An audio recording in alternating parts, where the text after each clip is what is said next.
Hoje a gente vai falar um pouco sobre moral, ética, valores, ideologia, isso tudo à luz da política.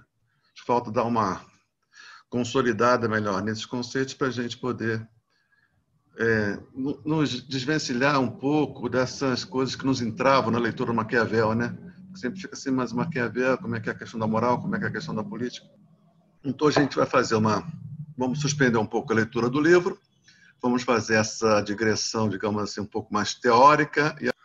Então estou propondo que a gente faça assim hoje uma investigação um pouco mais, digamos assim, teórica, para a gente seguir em frente com mais condição. Então, tratar dos temas, né, suscitado pelo príncipe, que é a questão da moral, da ética, dos valores, da ideologia, tudo isso referido à política, né? Então, em primeiro lugar, Maquiavel, ele vamos dizer assim,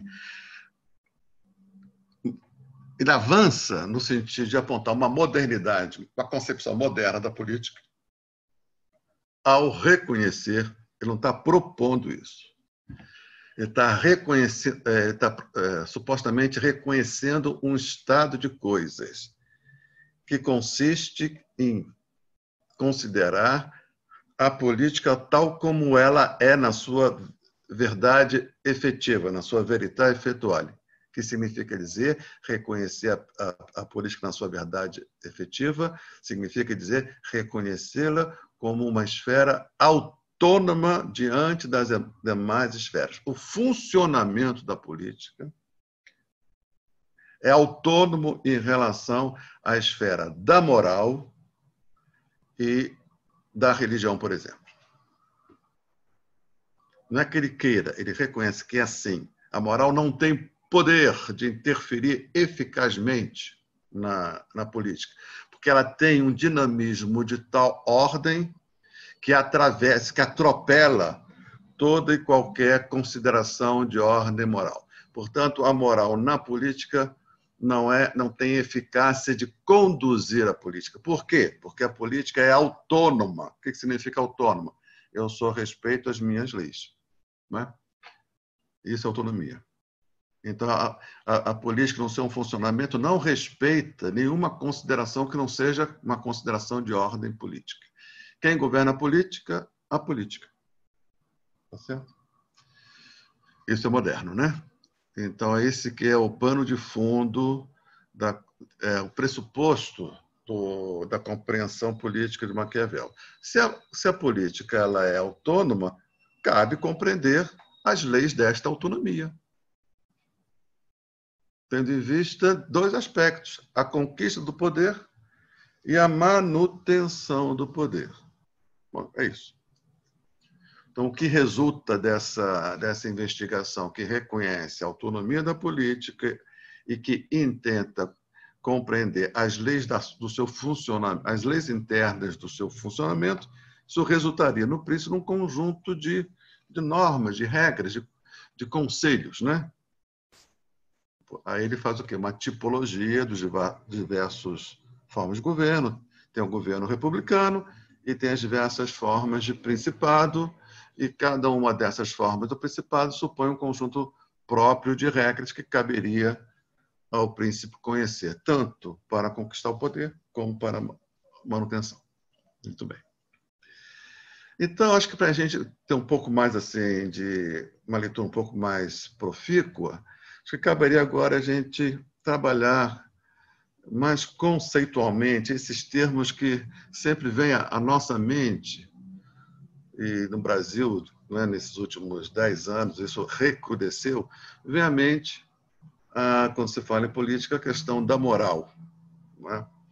Nós podemos dizer que o bolsonarismo fez fortuna explorando a moralização da política.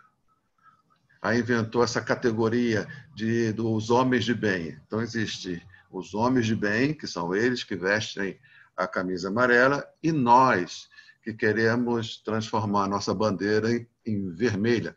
Nós, os comunistas, nós, os chavistas, nós, os que apoiamos o narcotráfico das Farc, nós que apoiamos e sustentamos o Foro de São Paulo, nós que somos chineses, né? O Roberto Jefferson, né, que é uma figura, ele disse ontem que os 11 ministros do STF são maoístas, são marxistas maoístas. Os 11 são marxistas maoístas, né? Porque essa palavra comunismo, né, que é uma forma de é uma palavra que tem tradição na nossa história, né, de demonização. Então, a demonização é uma tentativa de trazer para a política a moral. Aí eu falei assim, mas o Maquiavel não diz que a moral ela não tem nada a ver com a política? Ele está dizendo que no funcionamento da política, a moral não interfere. Né? Tanto é que, mas na produção de ideologia, a moral funciona. Então, o nosso amigo Bolsonaro produz, né, não só ele, mas uma onda moralista, Moro, Bolsonaro, Rede Globo, né? E criou-se uma onda que Bolsonaro cavalgou, mas ao tomar o poder, ele não consegue governar a partir de preceitos morais. Tanto é que o Moro mostrou que não é o moralismo de Moro era uma fachada, era um verniz, era uma máscara, era uma persona, né? E, ao chamar o Centrão, Roberto Jefferson e todas aquelas figurinhas carimbadas, mostra que o nosso velho bom Maquiavel é que tem razão, não se governa com moral, né? Muito bem, então vamos tentar ver aí com um pouco mais de detalhe essas esferas, essas figuras da moralidade, da ética, dos valores, né? Da ideologia, tendo em vista a política. Nós podemos dizer assim, pegar essas palavras, né? Esses conceitos, moralidade, ética, valores, ideologia, elas têm algo em comum. São coisas diferentes, mas têm algo em comum. Dizem respeito à ação humana atravessada por uma concepção de mundo. Então, na moral, está ali, a ação humana, como eu devo agir, tendo em vista uma determinada visão de mundo. Isso também diz respeito à ética, isso diz respeito aos valores, e isso diz respeito à ideologia. Então, seria esse traço comum. Esses 4 termos têm um traço comum que diz respeito à ação humana, como devo agir, e esse como devo agir tendo em vista uma determinada visão de mundo. Tá? Então, agora, eu disse também na última aula que pensar significa discernir. É um esforço de distinção, porque os fenômenos, sejam naturais, sejam sociais, chegam para nós sempre juntos e misturados, né? Sempre confusos. Né? E cabe ao pensamento, ao espírito humano, naquela confusão e discernindo uma coisa da outra, fazendo uma espécie assim, de um olhar de um anatomista que vai separando, né, os órgãos para melhor compreender e para melhor interferir. Quando eu falo pensamento, cabe fazer uma distinção entre pensamento e raciocínio. Raciocínio é o seguinte, tendo em vista uma certa circunstância dada, eu opero a partir daquela circunstância dada. Por exemplo, se eu sou engenheiro e me cabe construir um prédio, em geral, as atividades mentais que eu vou fazer ali são de raciocínio, porque tudo que eu preciso, de certa maneira, já está dado. Não é? Eu preciso conhecer o solo, eu preciso conhecer as fundações, aplicar já certos preceitos já estabelecidos longamente, a resistência dos materiais, etc, etc. Então, estou raciocinando. Não é?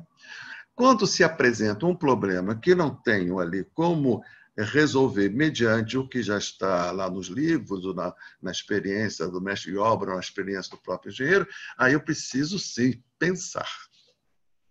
Né?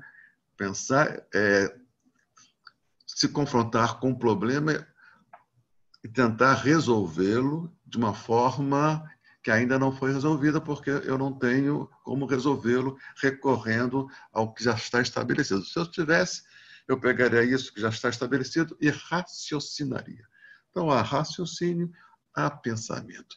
E o pensamento, quando se produz, ele produz sempre mediante, quando ele se realiza, ele se faz necessariamente mediante a produção de conceitos. É mediante os conceitos, portanto, que a gente pensa. Por isso, os conceitos, melhor será o pensamento quanto melhor definidos forem os conceitos. Tá? Então, vamos entender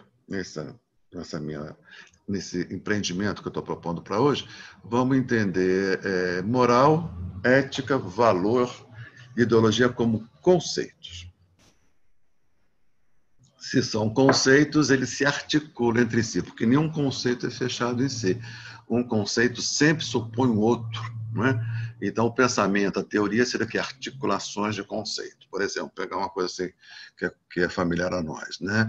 A teoria psicanalítica, né? Então, lá, o conjunto de conceitos, o conceito de pulsão, o conceito de recalque, o conceito de energia psíquica, o conceito de inconsciente, o conceito de consciente. Cada conceito desse só se esclarece requerendo o esclarecimento de outro, fazendo uma teia conceitual que chama-se teoria. Então, nenhum conceito ele é autossuficiente, ele se basta, para a realização do pensamento, ele precisa sempre se articular com outros conceitos. Então, nessa teia de conceitos, teias de conceitos, se dá o pensamento e se dá, portanto, como resultado disso, uma teoria. Então, vamos tentar fazer isso. Portanto, o que eu quero dizer? Que moral, ideologia, ética e valores são conceitos que requisitam uns aos outros, tá? E o que eles têm de comum é o quê? Ação e visão de mundo. Então, nós estamos tentando fazer uma teoria, um esforço de pensamento acerca de ação humana que sempre se dá no interior de uma determinada visão de mundo. E aí, neste horizonte, que acontece moralidade, acontece ética, acontece valores e acontece ideologia. Tá? Então, isso seria assim, a planta baixa do nosso empreendimento de hoje, para a gente poder depois voltar ao Maquiavel um pouco mais, vamos dizer assim, seguros, né, dos passos que a gente vai dar adentrando aquele livro tão mal falado quanto célebre. Muito bem. Aí eu vou pedir a vocês que recordem, todo mundo deve ter visto, para ilustrar essa minha investigação, que a gente recorde daquele filme, acho que é do Padilha, do Meirelles, Padilha, né? Zé Padilha, Tropa de Elite 1. Não é? Todo mundo deve ter visto, Capitão Nascimento, naquela interpretação, né, maravilhosa do Wagner Moura, né? Vocês lembram disso? Então, trago à memória esse filme, porque esse filme, ao meu ver, trata disso. Moral, valor, ética, ideologia. Nessa leitura que eu estou propondo, desse filme, que não nega as demais, é uma perspectiva que tenta iluminar certas questões, e como toda perspectiva, ela reconhece o seu limite perspectivístico, né?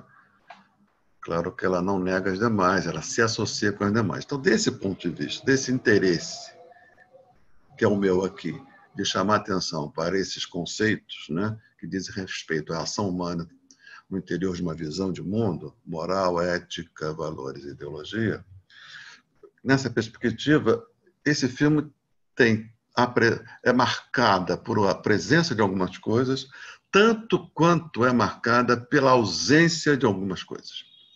A ausência de algumas coisas são personagens tão centrais quanto os personagens que têm centralidade na trama. Os personagens, vou logo começar pela negativa, os personagens centrais cuja centralidade se dá pela ausência, são dois: a moral e a lei. É um filme onde o tempo todo está marcado pela ausência desses dois personagens. Eles são presentes pela sua ausência: a lei e a moral. Nenhum dos personagens da trama age tendo em vista a moral, levando em consideração a moral, ou levando em consideração a lei. Isso é tão gritante que essa ausência passa a ser um dos personagens centrais da trama. Nenhum dos personagens, ou de grupos de personagens, age de acordo com esses dois princípios normativos. Né? Então, assim, reformulando um pouco a questão. O filme trata de ação humana, balizada, e toda ação humana é balizada. As ações humanas dos personagens, que podemos dividir em certos grupos. Você tem o personagem central, né? Que é o Capitão Nascimento, que está em crise, né? Tendo em vista a véspera, o seu eminente esgotamento psíquico, né? Portanto, diante disso, que lhe parece irreversível esse esgotamento psíquico, ele quer preparar uma sucessão, não é isso? Aí você tem um grupo, outro personagem, outro grupo de personagens, que são os aspirantes, não é isso? Aí você tem outro grupo, que são os PMs corruptos. Aí você tem outro grupo de personagens, que são o grupo de patricinhas e mauricinhos da PUC. E outro grupo de personagens, que são os traficantes. Então, traficantes, mauricinhos e patricinhas, os aspirantes, os veteranos corruptos da polícia e o personagem que narra a trama, o Capitão Nascimento. Nenhum desses grupos age tendo em vista a moral e a lei. Nenhum. Né? Então, isso talvez seja um dos temas centrais. Grupos que agem numa sociedade moderna, numa sociedade em tese, né? Onde, por ser moderna, a moral e o corpo jurídico tem presença, mas nenhum deles, em nenhum momento, agem levando em consideração a moral e a lei. Né? Totalmente à margem. Não é? Isso é tão gritante pela ausência. Isso é um tema central, a meu ver. Né? E cada um deles, se não agem pela moral e pela lei, eles agem tendo em vista o quê? Aí eu vou chamar de valores privados. Eles só agem segundo os seus valores privados próprios daqueles grupos. Valores privados. Tá certo? Então, o que haveria em comum? Valores privados que eles respeitam, cada um os seus, a moral e a lei. O que tem em comum? São algo que diz respeito à ação. Né? Como agir? A moral diz de uma forma, a lei diz de outra forma. E os valores desses grupos privados criaram para si uma referência, vamos dizer assim, autônoma em relação à moral e autônoma em relação à lei. Acho que esse é o tema do filme, segundo essa perspectiva.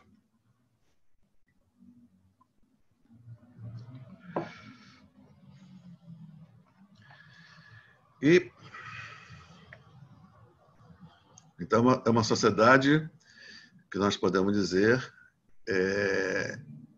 anômica, de anomia.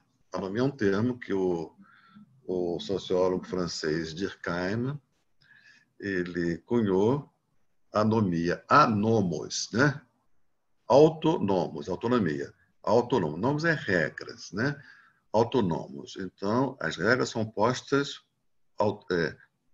pela própria esfera. Tá? A política autônoma, porque é a política que propriamente autopõe os seus nomes. Então, a política autônoma. Aqui, nós temos uma situação de anomia. Não há nomos. Não há nomos inscritos, sustentados pela moral, eles são recusados, são sequer vistos, e não há ação baseada no nomos posto pela lei, não é? Porque ele sequer fazer menção a isso. Né? Então, veja, a lei ela tem, nas sociedades modernas, um caráter imperativo, impositivo. Você não pode alegar desconhecimento da lei para não cumpri-la, porque ela tem um caráter imperativo. Portanto, se você não cumpre a lei, vai recair sobre você alguma penalidade prevista na lei, ou, se você não respeita um valor moral, você vai ter um constrangimento. A moral não é imperiosa, ela não é imperativa.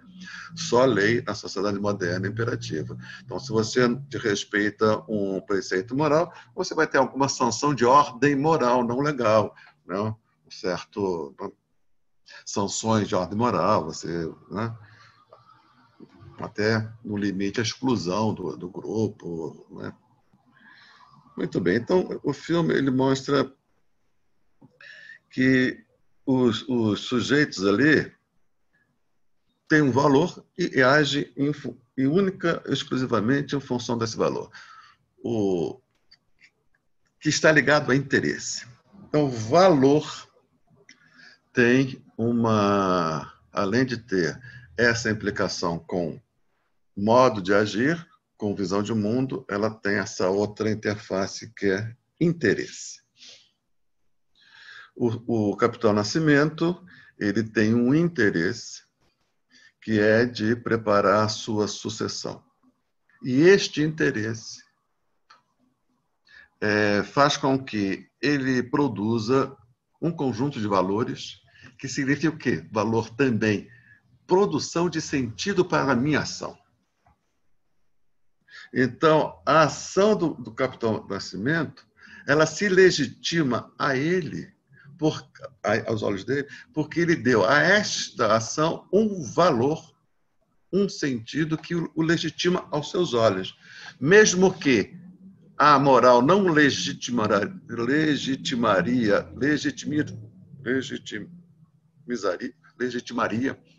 essa ação dele, e muito menos a lei, porque muitas das ações dele são criminosas, a tortura, etc. Né?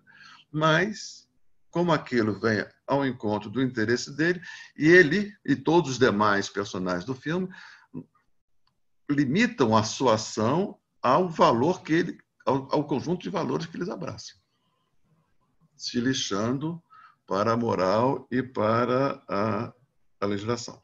Né? Então, acho que essa situação posta pelo filme nos esclarece. Né? Então, moral, o que é? É um conjunto de valores que tem vigência. Uma visão de mundo, uma orientação para a ação que tem vigência na sociedade. Portanto, tem uma realidade objetiva. Realidade objetiva. Esses valores de grupo, eles não têm uma realidade objetiva, só tem realidade subjetiva na cabeça desses grupos e só tem objetividade para esses grupos, não tem uma objetividade social. Não existem socialmente, e sim nesse âmbito restrito. O que existe socialmente é a lei, que tem uma realidade subjetiva, e a moral, que tem uma realidade objetiva, a lei que tem uma realidade objetiva, e a moral, que tem uma realidade objetiva, existe fora das nossas cabeças, fora da minha cabeça, existe na sua. Então, se existe na sua, ela tem uma objetividade para mim. Por exemplo, os meus sentimentos só têm realidade subjetiva, não tem realidade objetiva. Porque fora da minha subjetividade, os meus sentimentos não existem. A moral, ela tem uma realidade subjetiva, porque está na cabeça de cada indivíduo, mas também tem uma realidade externa, por estar na cabeça do outro. Uma realidade objetiva. Né? Então, a moral, ela produz subjetividade, porque na medida que eu assumo assumo uma determinada moralidade, aquilo produz uma subjetividade em mim. O que significa produzir uma subjetividade? Produz em mim uma forma de perceber, uma forma de compreender, uma forma de sentir. Então, a moral me faz sentir de uma determinada forma, me faz perceber de uma determinada forma e me faz compreender. Então, a moral, ela produz subjetividade. Ela é uma objetividade que produz subjetividade. Nós podemos dizer que nos personagens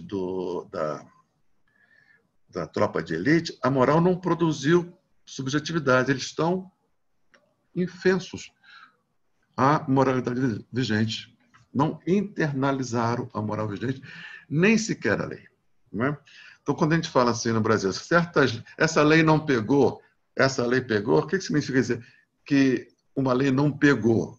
Que ela só tem realidade objetiva, está no corpo da lei, mas ela não foi subjetividade, ela não produziu, ela não foi internalizada. As pessoas não sentem. Agora, tem outras leis que pegam. Por exemplo, uma lei que pegou, que é o quê? A lei, por exemplo, do trânsito, né, assim chamada lei seca, do fumo em ambientes fechados, as pessoas internalizaram. E, ao internalizar aquilo virou um valor. Então, a lei do trânsito e a lei do cigarro foram leis que pegaram por quê? Porque foram internalizadas. Então, virou o quê? Sentimento. A tal ponto, se eu desobedeço esse preceito legal, eu me sinto desconfortável comigo mesmo, independentemente se aquilo vai acarretar ou não uma sanção penal que vai recair sobre mim. Independentemente disso, eu me sinto constrangido. Por quê? Porque foi internalizado. Virou um valor subjetivo. Então, a lei, a moral, ela tem um poder de impregnação em subjetividade maior do que a lei. Né? Basta a gente... Isso é uma coisa, acho que, a meu ver, fácil de constatar. Mas a lei tende a tornar-se valor interno. Né? E nós podemos até dizer que o grau de civilização de uma sociedade pode ser medida pelo grau de internalização, de subjetivação de certos preceitos legais. Por exemplo, existe o preceito legal de que todo ser humano tem direito a um justo processo legal.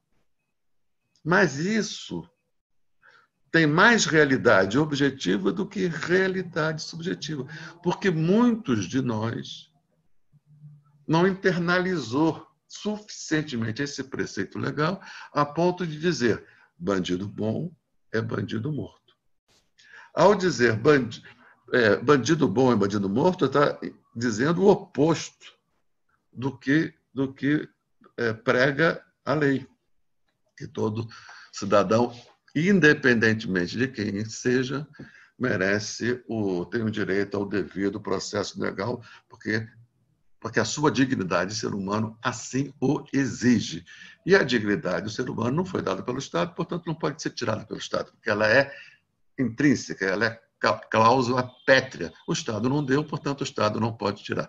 Então, a gente vê diversas expressões dessa ordem, por exemplo, a tolerância à tortura, não é? Significa que certos preceitos legais, não é? Eles não foram internalizados. Portanto, nós podemos dizer que em certa medida, em larga medida, a lei tem mais conteúdo de civilização do que a moral, do que as internalizações. Porque a moral desse sujeito suporta que bandido bom seja bandido morto, ou que se pratica tortura, desde que seja contra um conjunto de pessoas que eu acho passíveis de serem torturadas, tendo em vista alguns interesses. Não é? Então, a lei, a moral são realidades objetivas que tendem a serem realidades subjetivas, e uma vez que vira realidade subjetiva, ela se constrói como valor subjetivo. Então, o valor ela tem esses dois pés, né? E quando vira, melhor dizendo, quando vira realidade subjetiva, ela vira afeto. Afeto. Quando se internaliza, vira afeto. O que mostra, e ao virar afeto, ela entra em relação irrevogável com a percepção e com a compreensão. Então, aquilo que eu compreendo do real e aquilo que eu percebo do real guarda relação direta e irrevogável com sentimentos. Por exemplo, eu sou uma pessoa de esquerda e todo mundo que é de esquerda antes de qualquer outra coisa, devido a um afeto. Não foi uma compreensão do mundo, eu analisei e cheguei à conclusão dessa análise, e essa conclusão produziu um afeto em mim. Não, eu já vou ao mundo recolher os materiais com os quais eu vou lidar para compreender, já a partir de uma abertura que é me dada pelo meu afeto. Quando uma pessoa de esquerda vira de direita, o que aconteceu com ela foi, sobretudo, uma mudança afetiva nos seus afetos. Ela passa a sentir de forma distinta. Aquilo que a insultava já não insulta. Aquilo que a agradava já deixa de agradar. Por isso que uma discussão, ela tem uma discussão nesse campo, ela tem um limite bastante claro, porque a discussão, em geral, se dá quando acontece, né? o que não é prática, o que não é regra. Quando ela acontece em termos racionais, e a questão não é só esta, a questão é também de afeto. Afeto que me faz compreender, me faz ir para o real e recolher, valorizar, fazer uma hierarquia determinada nos fatos que eu recolho e dos valores que eu percebo. Né? Então, o valor ela tem uma interface com aquilo que está fora de mim, com aquilo que está... O valor é uma compreensão, implica uma compreensão de mundo, porque também está ligada a afetos. Muito bem. Esclarecido isso, suponho que tenha esclarecido, moral, ela é um conjunto de valores, não é? Vigentes. Você não consegue identificar onde está a fonte desses valores, tem agências produtoras de moralidade, não é? As igrejas, não é? Uma moralidade ela resulta de uma lenta cristalização ao longo assim, de muitas décadas, se não séculos, se não milênios. Né? Ela tem assim, uma dinâmica de mudança muito lenta, diferentemente da lei, que você pode, numa Assembleia Constituinte, mudar o conjunto legal. Né? Ou mesmo em assembleias não constituintes, mudar as leis. Ou seja, o dinamismo de produção de lei ela é muito mais veloz, esse dinamismo, do que a da moral. E os valores, eles têm essa inscrição mais diretamente ligada a interesse. Então, veja, a política ela tem a ver com a moral? Não, porque o funcionamento dela é autônomo em relação à moral. Mas a moral é uma realidade, né? Que está o tempo todo produzindo forças, pode produzir forças que querem atuar na política. Aí, eu chamo agora a compreensão de outro tema que está faltando para a gente fechar aí esses conceitos, que é o de ideologia, que foi central, a ideologia foi central nesses últimos anos e foi a ideologia que, em última análise, a meu ver, possibilitou a vitória do Bolsonaro nas últimas eleições. Então, falei de moral, falei de moral, falei de lei, falei de valores. Né? Eu falei de ética, vou falar daqui a pouco. Agora eu vou falar de ideologia. Essa palavra mudou no ambiente da esquerda, ela mudou de sentido. Em Marx, ela era uma palavra claramente pouco usada, mas quando usada, sobretudo ali na ideologia alemã, ela era sinônimo assim, de falsa consciência. Né? Então, uma consciência ideológica era uma falsa consciência, o que supõe a possibilidade de uma consciência não falsa, que seria uma consciência, digamos assim, científica. Então, ideologia versus ciência. Isso está em Marx, né? Não claramente, mas está lá embutido. No século XX, essa palavra ideologia, que tinha um sentido negativo de falsa consciência, ela vai adquirir em Gramsci e em Lenin, talvez os dois maiores marxistas, pelo menos da primeira metade do século, sem sombra de dúvida. Eles vão emprestar à palavra ideologia um conteúdo positivo. Vão falar, então, em ideologia operária, não como falsa consciência, mas como verdadeira consciência do fenômeno social, como condição para o verdadeiro conhecimento do fenômeno social, diferentemente da consciência burguesa, essa sim falsa. Então, em Lenin, em Gramsci, essa palavra adquiriu um conteúdo positivo esse que não havia em Marx. Visão de mundo. Então, a ideologia que é um conjunto de visões de mundo que formam um todo mais ou menos articulado. Então, haveria assim, isso sempre associado a classes sociais e, portanto, a interesses de classe. Então, ideologia, visão de mundo, sempre associado no mundo capitalista a classes sociais e, portanto, aos seus interesses de classe. Então, haveria uma ideologia burguesa, uma ideologia pequeno-burguesa, uma ideologia escravagista, uma ideologia da burguesia mercantil, uma ideologia do capitalismo financeiro, uma ideologia operária, né? Uma ideologia camponesa, expressando, portanto, o seu lugar na produção e o interesse. Só que o Marx, aí está no Marx, que a ideologia, ele diz assim, a ideologia dominante numa sociedade, a visão de mundo dominante numa sociedade, não é a única, mas é a dominante, diversas ideologias, mas a que é dominante numa sociedade é sempre a ideologia da classe dominante. Então, em cada formação social, há uma ideologia dominante, e essa ideologia dominante é a ideologia da classe dominante nessa formação social.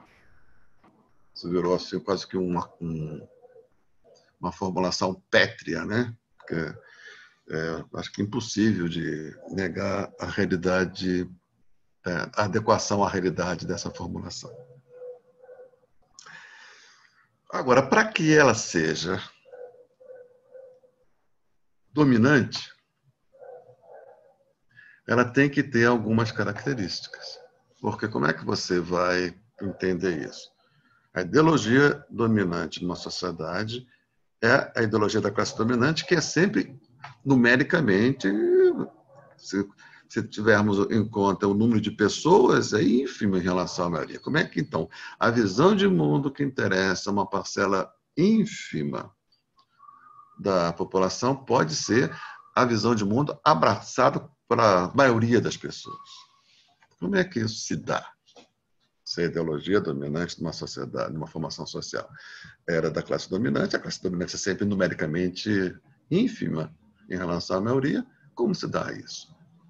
Porque por um mecanismo muito forte, muito importante, que a ideologia dominante tem diversos mecanismos que faz parecer como sendo do interesse de todos aquilo que é do interesse apenas de poucos. Então, ela tem em si, para ser isso que ela é, dominante, ela precisa dizer para mim, que sou trabalhador, que o meu interesse é o interesse do patrão. Ela só funciona se ela fizer isso. ela esconde o seu caráter de classe. Então, a ideologia ela só é eficaz se ela apresenta uma visão de mundo, escondendo ao mesmo tempo o seu conteúdo de classe. Dizendo, não, ela interessa a todos. É o particular, é o interesse particular que se apresenta ideologicamente como interessando a todos. Vamos pegar assim um exemplo. A Globo News é o jornalismo do Grupo Globo, né? A Globo News aí é uma usina de produção de ideologia dominante 24 horas por dia. O que eles fazem? Eles falam assim: o setor ideológico do governo, fez isso ou fez aquilo. Todos dizem isso, todos, né? A TV Globo, o Grupo Globo, é um partido altamente disciplinado. Todos pensam igualmente, todos usam o mesmo vocabulário, né? É uma ordem unida.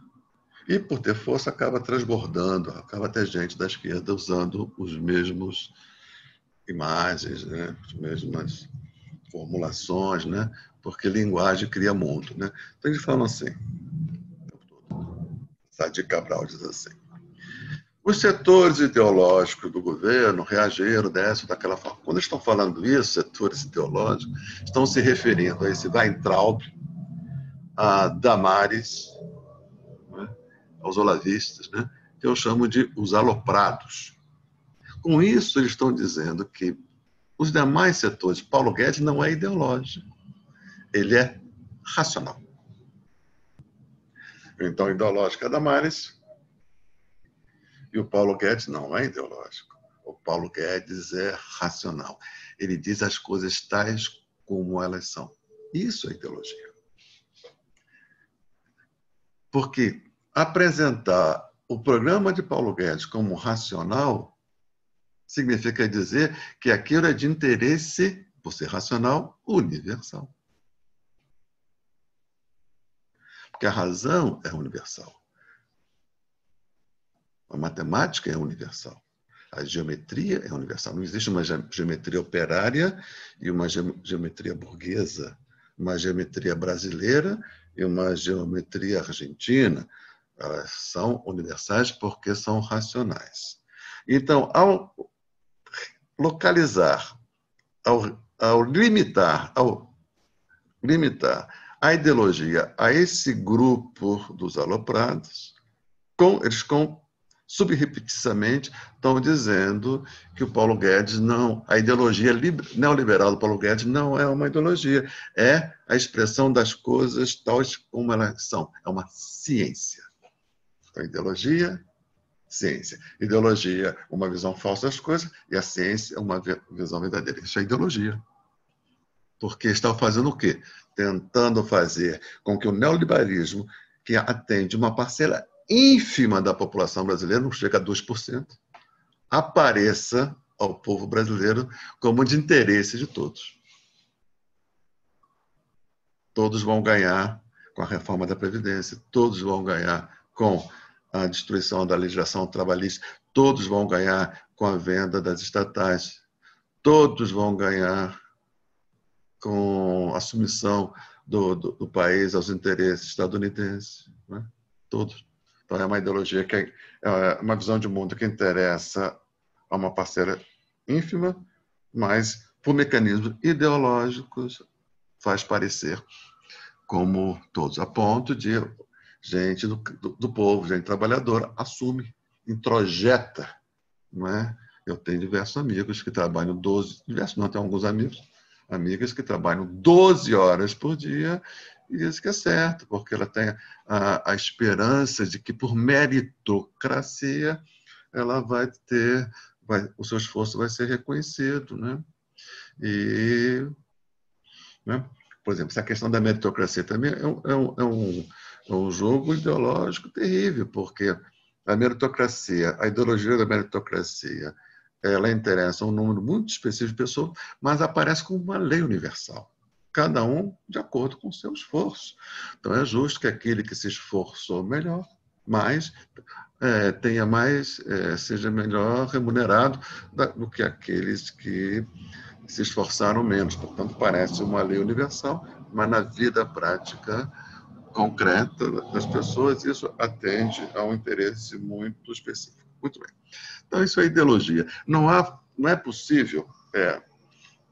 Houve um certo momento aí na história no século XX que a esquerda, os setores da esquerda supuseram uma, vou dar o nome, Lukács, esse húngaro, Lukács, pelo menos ali naquele livro dele, que ele renegou depois, História e Consciência de Classe, parece que ali ele aponta para uma possibilidade de uma sociedade sem ideologia.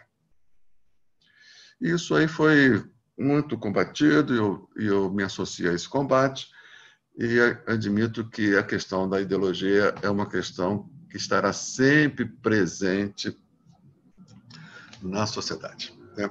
Uma visão sobre as coisas, e uma visão sobre as coisas que acaba resultando em interesses. Né? Muito bem. Então, dito isso, nós temos moral, nós temos a lei, nós temos os valores, nós temos a ideologia. Falta falar dessa palavra aí tão vilipendiada quanto mal usada, que é a palavra ética. Em geral, quando se usa ética como sinônimo de moral. Às vezes, quando a pessoa fala ética, ela faz uma moral melhorzinha. Ética é uma moral um pouco mais refinada. Ou a moral minha, que é superior à moral do outro, ou à moral vigente. Né? Então, não haveria assim uma distinção de essência entre ética e moral, e sim de qualidade. A ética com uma moral mais apurada. Né? Se eu estou propondo, assim, dizendo que pensar é discernir, então nós temos que fazer um discernimento melhor entre ética e moral. A filosofia, quando a gente vai estudar filosofia lá na escola, diz assim, filosofia é uma disciplina, é uma ciência, é um saber que se divide em diversas disciplinas. Né? Ontologia, estética, teoria do conhecimento, lógica, ética, filosofia da história, então, como uma disciplina ética, como uma disciplina da filosofia. Uma das disciplinas da filosofia, como a ética, como a lógica, teoria do conhecimento, epistemologia, filosofia da história, filosofia dos valores, e axiologia, ontologia, etc. Não é de todo equivocado isso, porque essa palavra ética ela tem essa raiz grega, né? Falei sobre isso, que vem do ethos, né? Então, esses dois pares, o ethos e o pathos, né? Pathos é aquilo que me acomete, daí patologia, paciente, paixão, né? E ethos aquilo que me é próprio. Então, a indagação filosófica com esse nome ética, ela diz assim, como devemos agir, tendo em vista o fato de sermos seres que não têm um modo de agir natural? Dentre todos os seres vivos, só o ser humano é um ser que não age dotado de uma natureza que impõe um agir determinado. Não. Todos os demais seres, aquele peixe daquela espécie age daquela forma. Aquele cachorro daquela espécie age daquela forma. Aquela planta daquela espécie age daquela forma. Então, todos os seres vivos, todos os indivíduos vivos, agem de acordo com a natureza que é própria à espécie da qual ele é um indivíduo. Uma variação ínfima. Então, são seres, vamos dizer assim, sem liberdade. Liberdade não no sentido moral. Eles não são livres para agir de outro modo. Todos esses seres vivos agem de acordo com a natureza que lhe é própria. Em geral, chama isso de instinto. Né? Nós somos seres cuja bagagem instintiva não é suficientemente forte e presente para orientar minha vida. Raramente. A gente só reage instintivamente assim, não é? Quando para defender um filho, para defender a fêmea, para defender do ataque, não é? São poucas situações nas quais a gente, na realidade, em geral, a gente não age instintivamente, a gente reage instintivamente. Então, nesta ausência de determinação natural para o meu agir, né? Eu não tenho como ouvir a natureza em mim para agir dessa, daquela forma, porque ela, nesse sentido, ela me abandonou. Eu tenho que agir de acordo com outra coisa que não seja a natureza em mim. Eu não posso ficar perdido a cada instante, atordoado, dizendo, como vou agir? Eu não teria, nenhum de nós teria sistema nervoso suficientemente forte para dar conta de sobressaltos a cada 2 segundos. Nós precisamos de uma estabilidade que oriente a minha ação, para que eu não tenha que estar a todo momento definindo, tomando isso como um problema, problematizando a cada passo que eu dei na minha vida. Eu tenho que ter uma orientação. Eu tenho que ter uma espécie de uma segunda natureza para cumprir em mim a função que a natureza cumpre nos demais seres vivos, que é orientar a ação. Então, nós criamos, nós seres humanos, uma espécie de segunda natureza que nos orienta, que são a moral, os valores, a religião, a cultura, dito assim de forma mais abrangente. A minha situação na sociedade. Eu me situo na sociedade como homem, né? Isso já me traz um conjunto de orientações. Eu posso seguir ou não, mas estão me orientando. Eu vou ter que fazer um certo esforço para não seguir. Vou ter que tomar algumas deliberações, que se eu não tomar essas deliberações, eu vou agir como um homem de classe média, possivelmente branco, né? Que vão me enquadrando, que vão abraçar um conjunto de valores que já existem, em que eu vou, né? No supermercado dos valores, eu vou pegar esses e aqueles, e isso vai me dando um norte. Porque eu sou todo mundo, essencialmente desnorteado. O norte não está na minha essência. A minha essência diz, a mim de todo mundo, você não tem norte. Tem que buscar o norte fora de você. Aí as religiões, a cultura, as minhas inscrições na ordem econômica, né? Você é um assalariado, já me dá um conjunto de orientações, já vai me assujeitando, já vai me tornando um sujeito na medida que eu vou incorporando isso. Muito bem. E a política? Então, a política, Maquiavel está dizendo, é um corpo autônomo em relação à moral, à ética.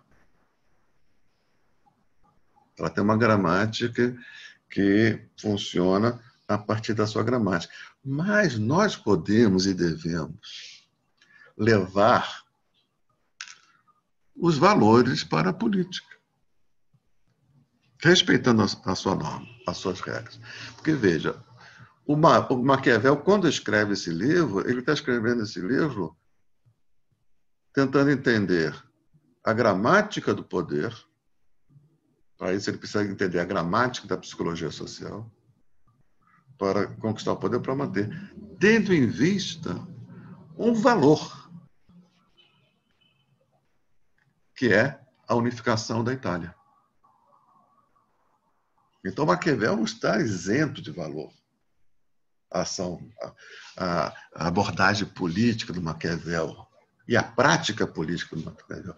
Os conselhos que o Maquiavel dá ao príncipe, em última instância, têm em vista a unificação da Itália, que é um valor político, que é um valor que ele quer dar realidade política.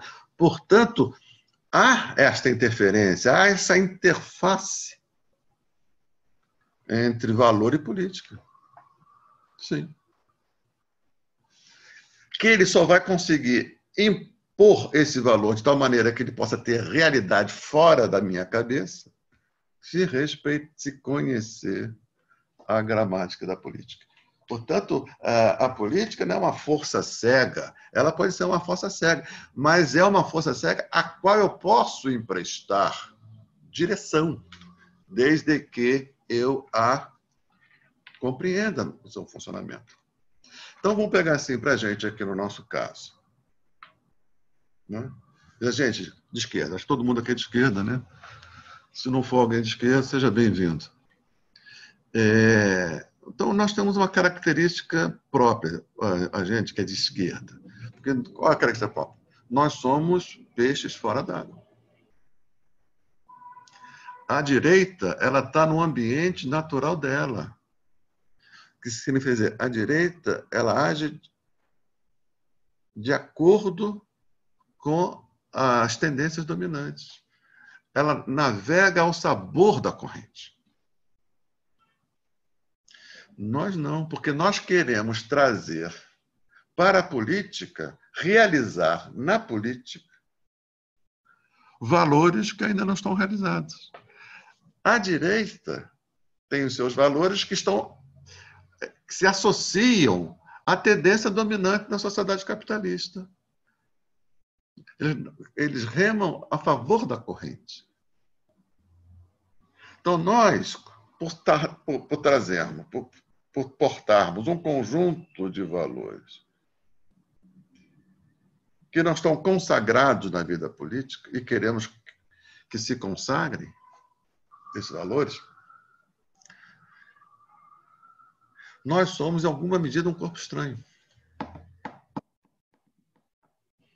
Como diria o Florestan Fernandes, lá no início do PT, ele fez uma formação, não sei se é o original dele, mas me parece muito adequada, né? Alertando, né? Para aquele partido que estava se formando. Ele falou assim, o PT é um partido na ordem, deve ser um partido na ordem contra a ordem. Um partido na ordem, porque é legal, submete a legislação eleitoral e a legislação da formação dos partidos, e vai contratar, você vai ter uma sede, vai assinar contratos da ordem vigente, os seus militantes estão dentro de uma legalidade às quais eles têm que reconhecer. Então, é um partido na ordem, mas contra a ordem. No seguinte sentido, isso que eu estou tentando dizer, porque porta um conjunto de valores que só podem existir, ganhar realidade, na medida em que, em alguma medida, a ordem adquire uma outra conformação. Então, na ordem contra a ordem. Então, esta tensão, né, que é constitutiva dos partidos de esquerda, os partidos de esquerda clandestinos eram partidos fora da ordem e contra a ordem. Viviam um outro conjunto de contradições, né? Os partidos clandestinos de esquerda. Eles viviam um outro conjunto de contradições distintas das contradições que o PT viveu, por ser o partido na ordem contra a ordem. Esse contra a ordem porque um conjunto de valores. Né? Então, os valores, sim, têm vigência na política, não a moral. A moral só tem vigência na política como demagogia da direita. Porque a moral, em relação aos nossos valores, está muito atrasada. Porque a moral é uma cristalização lenta de uma sociedade que sempre foi uma sociedade a qual nós queremos dar uma outra feição. Então, a moral é conservadora, por definição. Muito bem. Então, essa história, assim, o Maquiavel, ele mostra a autonomia da política em relação à moral. Sim, mas não em relação aos valores, na medida em que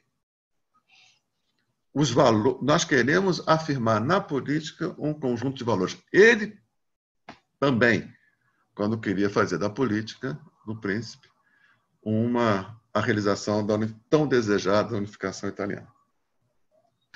Fala-se uma questão da ideologia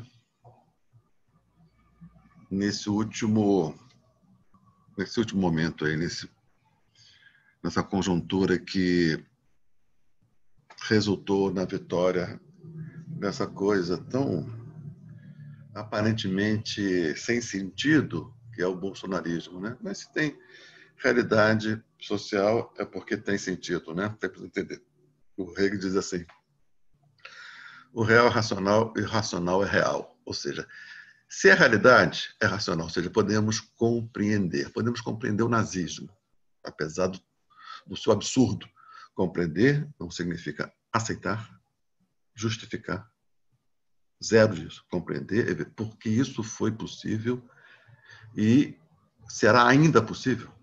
A compreensão tem em vista responder essas duas questões. Como foi possível? E dois, se será ainda possível. Compreender isso, né?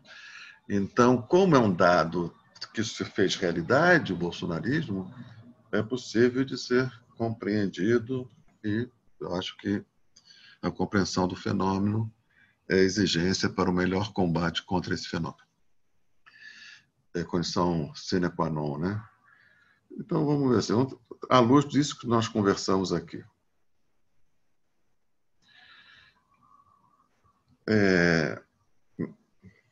Mediante uma compreensão marxista da história e do fenômeno social, melhor dizendo, nós está consagrado, se cristalizou a seguinte compreensão de ver a sociedade, as formações sociais, né, como é mais correto dizer, sob o ângulo da articulação de três instâncias.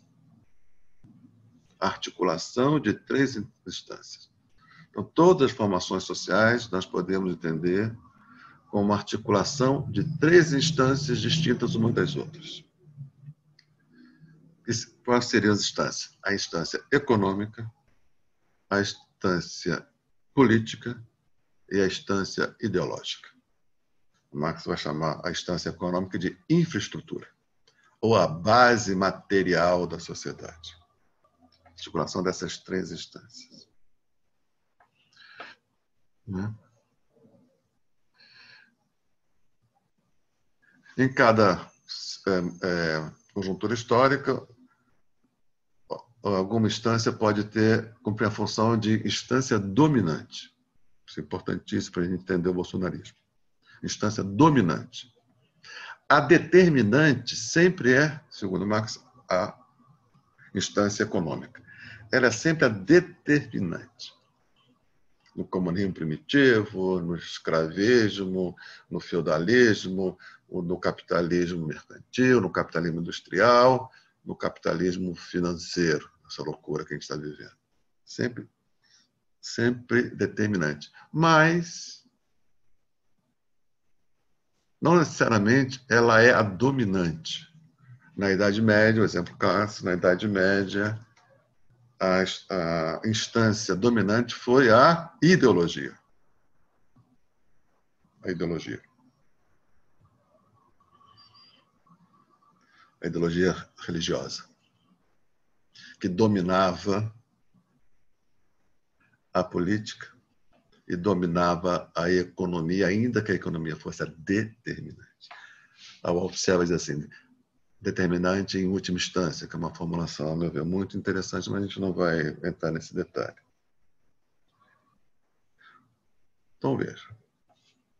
Nós vamos tentar entender o fenômeno bolsonarista para entender a questão da ideologia, para a gente voltar ao nosso tema aí dos valores, né? Moral, ética, para a gente criar condições para a gente voltar amanhã para o livro. Nós estamos sempre, de imediato, na instância econômica, na vida material. Eu preciso comer, eu preciso pagar o aluguel, eu preciso ter aí as minhas reservas, eu preciso descontar o INSS, aposentadoria, eu preciso plano de saúde, eu preciso me investir, e se eu tenho dependentes, eu preciso fazer isso tudo também tendo em vista os meus dependentes. É aí que... É nisso que eu estou imerso imediatamente. Eu não estou imerso imediatamente na política. Eu não estou imerso imediatamente na ideologia, eu estou imerso imediatamente. O que se mete? Sem mediação na esfera material, na esfera econômica. Só depois desta imersão é que eu me abro para a esfera política, quando me abro. Às vezes, quase todo mundo se abre. E para a esfera ideológica, a gente está sempre aberto para ela, ainda que não tenha consciência disso. Mas é sempre a partir dessa inscrição. Então, numa situação assim, de funcionamento normal, burguês, cada um de nós tende a resolver as suas questões da sua vivência na base material, na esfera seguinte, na esfera política. Por exemplo, vou dar um exemplo assim, muito elementar. Eu estou com um problema aqui em frente à minha rua, que tem um cano que está vazando. Então, da minha experiência material da vida, aquele cano está ali há meses, e eu vou votar na eleição então, com um prefeito ou com um vereador que assumiu um compromisso de resolver esse problema, ou com um prefeito que me parece que vai resolver os problemas com que eu me deparei na minha vivência material da cidade. Então, ou seja, estou resolvendo problemas da base material, da minha experiência imediata da vida, da caristia, do transporte, da saúde pública, da educação, na esfera imediatamente superior que a esfera política. Então, a esfera política vivida como uma esfera capaz de resolver aqueles problemas que eu vivo, com os quais eu me deparo na esfera mais inferior que a esfera da experiência material da vida, da economia, em sentido assim mais geral. Isso, eu consigo pensar assim, que eu posso resolver na política aquilo que eu vivo na base anterior, porque a ideologia me diz que é assim que é possível resolver. Então, é a ideologia, a terceira instância, que diz: os problemas que você vive na sua base imediata de experiência humana, você resolve na política. A ideologia que diz, não é a economia que diz isso, não é a política que diz isso, é uma outra instância, a ideologia, porque é a ideologia que dá as visões de mundo, que fornece os valores. Aí, se eu sou um sujeito de esquerda, ideologicamente de esquerda, eu vou na política. Se eu sou ideologicamente de esquerda, eu compreendo que os problemas que a base econômica apresenta são resolvidos na política de uma determinada forma. Se o cara é de direita, as suas inquietações vividas na base material, seria ideologia de direita, ele vai resolver isso na política de uma forma distinta da minha. Então, está aí as três instâncias funcionando. A ideologia como os horizontes, a política como que faz com que eu compreenda esses horizontes ideológicos, compreenda a experiência da base econômica e da economia e a política de uma determinada forma, dizendo que é na política que se resolve isso. Então, eu sou um cara de esquerda, vou contribuir para a formulação de um partido de esquerda para que esses valores de esquerda, esses valores ideológicos de esquerda, tenham... porque é na política que esse valor de esquerda pode se transformar mais do que apenas os valores meus, ou dos meus companheiros, ou do meu partido, e ganha o quê? Realidade política na sociedade. Então, está funcionando essa instância. O que aconteceu entre nós? Portanto, a política seria, nesse momento, a instância onde se encontra a ideologia e a economia. Porque a ideologia que me faz compreender os fenômenos econômicos dessa forma e me faz compreender que é na política que isso se resolve. Então, a política aí é o dominante e a economia o determinante, porque é de lá que parte, né? A minha experiência e tal. Só que, não só no Brasil, como no mundo, a esfera política vem sofrendo um processo sistemático e muito bem articulado de constante demonização. Na TV Globo, o campeão nisso, né? Vamos pegar assim, os programas humorísticos, né? Eu quero que o pobre se exploda, né? Os programas humorísticos, o político, né? Aquela caricatura do bandido, do venal. Não que isso não encontrasse correspondência na realidade, não. Mas a intenção ideológica e política era de demonização da política, sistemática, todos os dias, a ponto de político virar quase que um termo pejorativo, quase que um insulto. Você está fazendo política, essa politicagem, né? Os políticos, né? Degradação. Então, veja. E 2013, as pessoas dizem, não me representa, né? Quer dizer, cada um de nós não se sentia representado em ninguém, só eu me represento, mostrando que essa crise de representatividade, a política é representatividade, né? Eu não estou lá, mas eu elegi alguém que em meu nome, né? Então, nada me representa, ninguém me representa.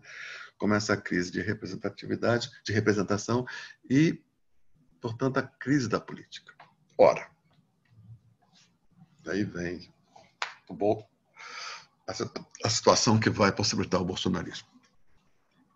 Então, esse trabalho de demonização da política, que não foi só aqui no Brasil, foi também no mundo, sistemático, constante, se gritar, pega ladrão, não fica meu irmão. Né? Se gritar, pega ladrão. Né? Isso, como expressão, né?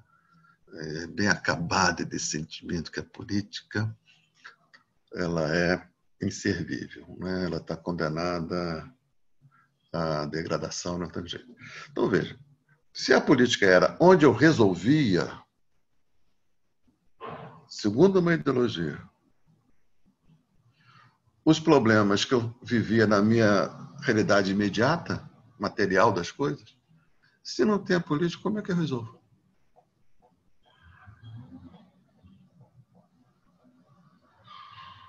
Então, a demonização na política, ela resulta na compreensão de que a política ela é incapaz, a esfera política, a instância política, é incapaz, porque ela já está condenada, de tal maneira contaminada pela degradação, que ela é incapaz de resolver o seu problema político.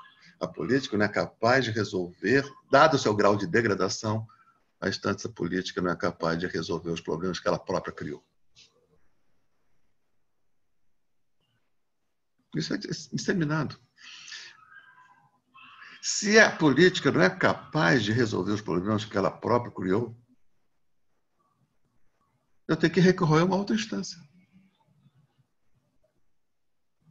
Que é a ideologia. Veja, essa sensação de que a política não é capaz de resolver os problemas que ela criou, que a política ela é inimiga, essa compreensão ela guarda adequação com a experiência de vida talvez da maioria do povo pobre. Porque para o povo pobre, para mim, a política pode ser uma abstração, ela é algo concreto, mas eu tenho uma formulação teórica, eu posso entender a política como abstratamente, também como abstratamente. Mas o povo pobre, ele só só tem vivência da política concreta. Então, a política para ele é o quê? É o Estado. É a PM que assassina os seus filhos. É a escola que não educa os seus filhos adequadamente. É a saúde pública que não dá atendimento condigno. É o traficante que se associa com a milícia, que se associa com a PM. Essa é a experiência de política real. Soma-se a essa experiência com a demonização da política, essa pessoa não reconhece que a política é capaz de ser algo distinto disto. Levando-se em conta também que quem poderia se apresentar como alternativa, a esquerda, passou a fazer parte do sistema político degradado, sem fazer uma distinção. Se associou, se confundiu. A esquerda, que era, antes seria uma possibilidade de solução, hoje virou parte do problema. Então, num quadro como esse, as pessoas naturalmente, porque elas não podem se desesperar, elas têm que encontrar uma saída. E a saída foi recorrer à instância superior, à ideologia. É natural, é justo. Aí vem um bando de espertalhões que dizem, se não exatamente assim, mas esse é o sentido, que diz assim: a solução da política está na ideologia, nos homens de bem. São homens de bem, não políticos, contra a política. Homem de bem é uma construção ideológica. Homens de bem têm, né, a bondade na cabeça. Não políticos. Eles, e só eles, podem resolver a política. Porque a política em si mesmo não pode ser resolvida. Seria uma espécie assim de solução não política da política. É isso que criou o caldo para a vitória do Bolsonaro, que se apresentou demagógica e oportunisticamente como os homens de bem contra os homens de mal, que somos nós, os corruptos, os que querem fazer da bandeira vermelha, né? Veja só como essa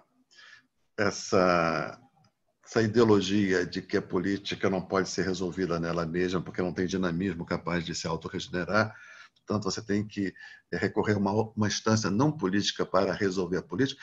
E isso está nos filmes do Padilha. Né? Aquele filme, aquele seriado, o Mecanismo, uma coisa abjeta. E aquele outro também, A Lei é para Todos, um filme abjeto pela sua ideologia. Esses filmes, o do Padilha, depois ele se arrependeu, fez uma autocrítica, mas na primeira temporada ele pinta todos os políticos, todas as instâncias, como bandidos. E como a corrupção, como um mecanismo que vai da alta esfera, lá do presidente, até o sujeito, mostra no filme, no seriado, um sujeito que vai fazer, da prefeitura, que vai fazer um concerto em frente à casa dele. Ele chega lá, mas esse concerto não está bem feito, alguma coisa assim. O sujeito fala, não, mas você tem que me dar um dinheiro para eu fazer o trabalho. Mas se você não ganha da prefeitura, não, mas se não fizer, você me dá um dinheiro, eu faço. Então ele mostra que a corrupção ela permeia todas as instâncias da política, fazendo um todo homogêneo, monolítico, onde você não consegue colocar um alfinete, porque está tudo dominado pelos pérfidos, com a complacência de todos os partidos, PMDB, PSDB, PT, e com a anuência criminosa do STF. Mas tem uma possibilidade de Mas há uma instância que não está capturada por essa degradação pérfida, que são os policiais messiânicos.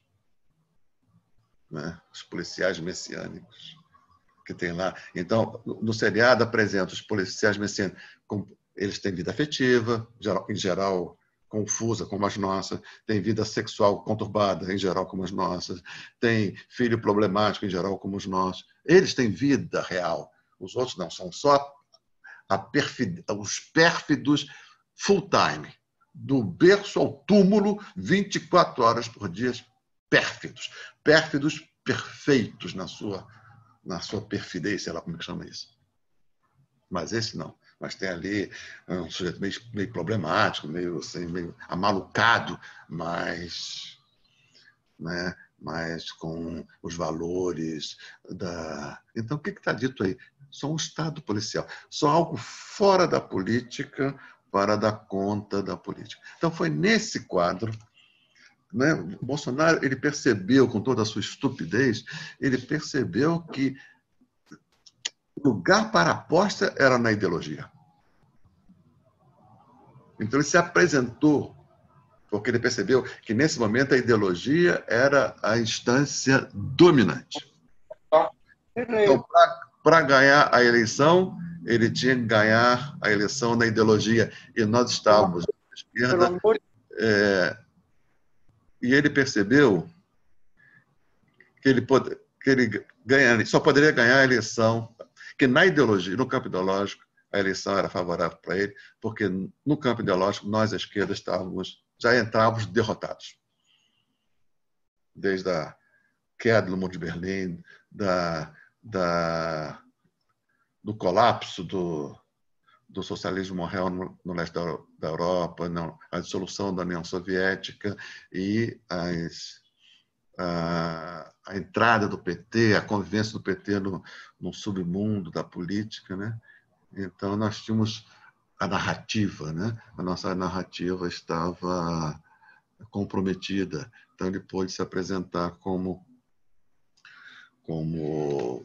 trazer a discussão para o terreno da ideologia dos homens de bem.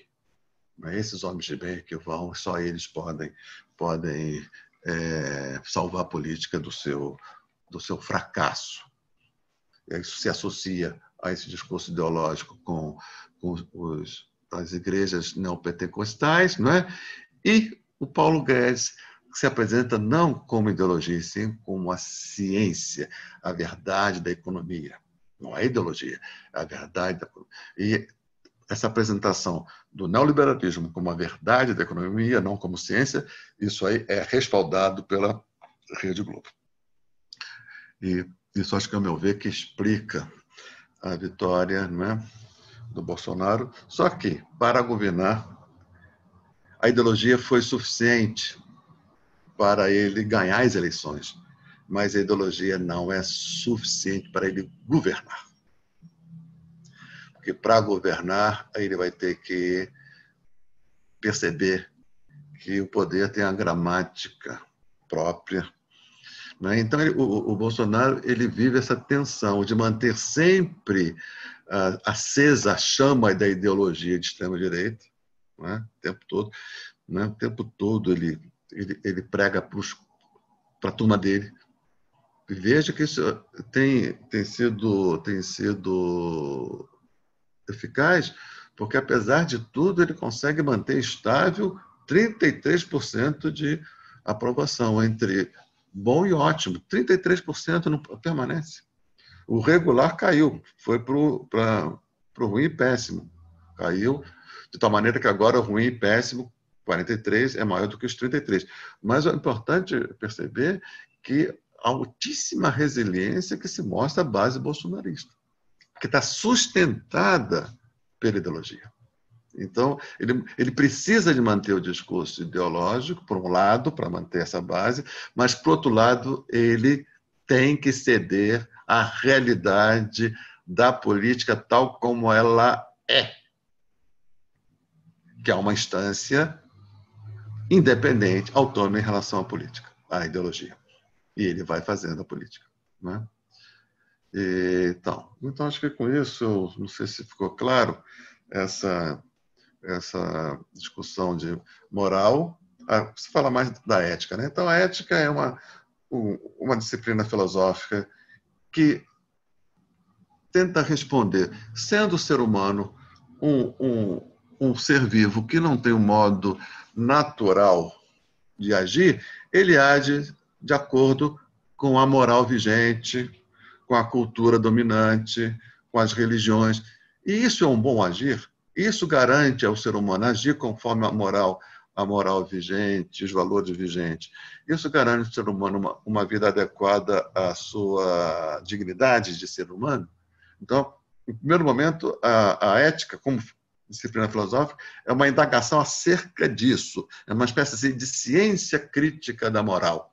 E daí pode derivar uma proposta de um conjunto de valores distintos do que está vigindo, né?